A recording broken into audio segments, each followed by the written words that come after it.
All right, so this is a translation and discussion of Pliny's letters 10.5, 10.6, and 10.7, in which he is talking about a doctor that he's had and a request to the emperor concerning said doctor. So let's go ahead and get started. Gaius Plinius, and then we don't have the S, but remember that often will be implied for salutum dicit, says greetings to the Emperor Trajan. We see again, as we often have in these letters to the Emperor, the vocative case Domine, Master, in the most recent year, proximo, closest as it were. So in other words, we idiomatically would say last year. And then we, of course, are looking for a nominative subject, and we come across a perfect passive participle from vexa vexare. It is going to be modifying our understood subject of I, and so therefore I, having been annoyed by a very serious superlative gravissima valetudine, health issue. It literally means healthiness or health itself, but here we are going to understand it as being a health issue. Some sort of malady has befallen him. A very serious health issue, all the way to the danger of life. Vitae, obviously, being from vita vitae, is life itself, and so therefore it is a life-threatening illness that apparently he has been afflicted by. So having been annoyed by a very serious health issue, all the way up to the danger of life, I have taken up sumo sumere sumpsi sumptus, a doctor, perfect tense with a perfect stem and a perfect ending. Nevertheless, now this cuius is obviously referring to the doctor, but instead of saying whose, I'm going to say of him in my translation. So, we are going to actually start with my verb in this relative clause.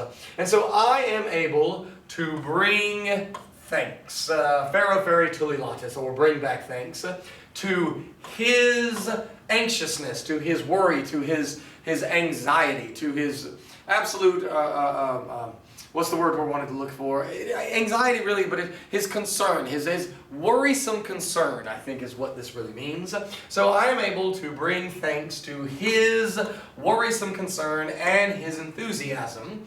Now, in the book that we are using, they suggest that beneficio is your ablative of means, by the beneficence, but I am going to try and argue to say that, obviously, with this word parem, which means equal, from the word paris, I'm going to understand it as a dative with that parem. So I'm going to say that indeed I am able to bring thanks to his anxiousness and to his enthusiasm, a thanks equal to the beneficence. And here we have then the reference of, obviously, the Emperor Trajan, of only your graciousness. In other words, I'm understanding this and interpreting it as that he is able to say that he is as thankful to the doctor and the doctor's concern and the doctor's enthusiasm of trying to help him, that level of thanks is equal to the level of thanks that he normally has for, obviously, Trajan's graciousness and Trajan's ability, his beneficence, of always saying yes. And so this is, of course, leading up to a request that he is about, obviously, to make to Trajan. So I'm going to read it again. So, I've taken up a doctor whose anxiousness and enthusiasm I am able to bring thanks to that anxiousness and that enthusiasm, a thanks equal to the beneficence of only your graciousness, your indulgence, your ability to say yes. And so therefore, that level of concern, that level of graciousness is obviously been reached by that doctor, which is quite a remarkable thing. Nevertheless, quare, therefore, or wherefore, I ask, and here we're going to understand an ut. I ask that. And what we have here is a indirect command with our subjunctive verb, we fear a giant liar, which comes obviously from do dare. So I ask, therefore, wherefore, I ask that you give to him, in the dative case, is id, aes, and then the dative ae, Roman citizenship. For anem, he is, and this is your genitive of characteristic, of foreign status, of foreign condition. Remember that you are either going to be a civis Romanus or you're going to be a peregrinus. Those are the two statuses that one can have, and it is most advantageous to be that of a civis. Remember the 1961 speech, or 1963 speech delivered by JFK in Berlin, in which he said 2,000 years ago, the greatest thing that someone could say is civis Romanus sum, I am a Roman citizen. Well, it is obviously, then he makes the comparison that he thinks that the greatest thing that someone could say in his time is, I am a Berlin citizen, that being of West Berlin. Obviously, the power of freedom, the power of democracy. And so, indeed, it is a great advantage in the ancient world to say that one is a Roman citizen. All one needs to do is even think to the Bible and the status of Paul and how he used his status as a Roman citizen to gain advantage within the legal and societal system in place at the time. So nevertheless, 4, he is of foreign status, having been manumitted, a perfect passive participle, and remember the act of manumission is that of freeing a slave by a foreign person. And so he is a freedman, to be sure, but nevertheless he was a freedman, having been made a freedman by also someone of the status of peregrinus, a non-Roman citizen. He himself is called voco vocare arpocros, and so that is his name. He did have a patron. Remember that when you are freed as a slave, most likely what had been your dominus is no longer going to be your dominus, but now going to be your patronus. A patronus is going to be as what we call a patron, and instead of being the status of servus, most likely the relationship that you will now have with your former dominus, now your current patronus, is going to be that of cliens. You'll be a client, as it were. And the patron-client relationship is one of you scratch my back, I will scratch yours. They will, of course, the patronus offer up all kinds of benefits, all kinds of favors, all kinds of services to the client, and the client likewise will pay it back. Not literally, but in other sorts of ways.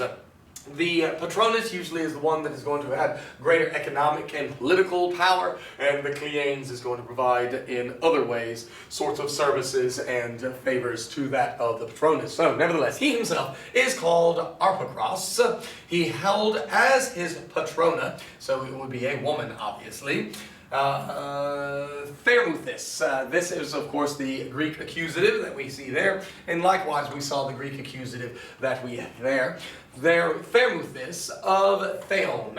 Often what you will do is that when a woman is mentioned, they will be obviously put in relationship with whoever their husband was, and so therefore her husband was Theon. Nevertheless, this is an Egyptian name, which we will come to learn in the letters that follow. So it is Thermuthis, who already previously, now defuncta est, has died. This is, of course, the verb fungor, fungi, functusum, which means to perform or to carry out. De fungor means to not carry out, and in this way it is a perfect passive looking verb that is going to indicate that they no longer operate, i.e. they no longer live. And so therefore, previously their patrona for this doctor has died. Etim, likewise, and so not only has he had the request concerning the doctor that he had that helped him so much, arpocros, but he is now going to offer up yet more requests concerning some people. So etim, likewise, I ask, and again we have understood in ut, as this is now going to be, again, an indirect command, that you give the right of the quirites.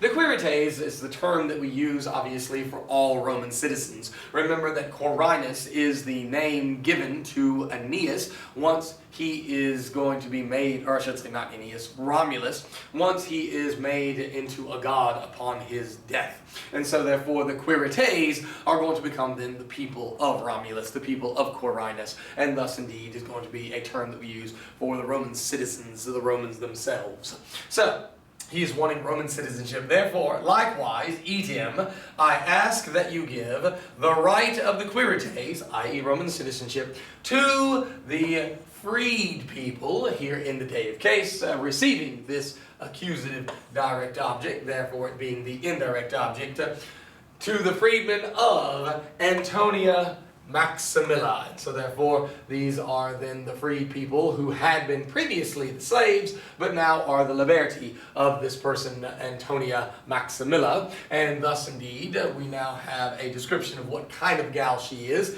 here being obviously in a positive, a most ornate, a most respected woman, feminae, but ornate or decorated, if you would like. And then we have as a positive who these, of course, freed people are. It is a couple of people named Hedia and Antonia of Harmaridas. And so therefore, again, we see that same sort of construction in which it is Theramis, the wife implied of Theon. Here we see Antonia, the wife of Harmaridius.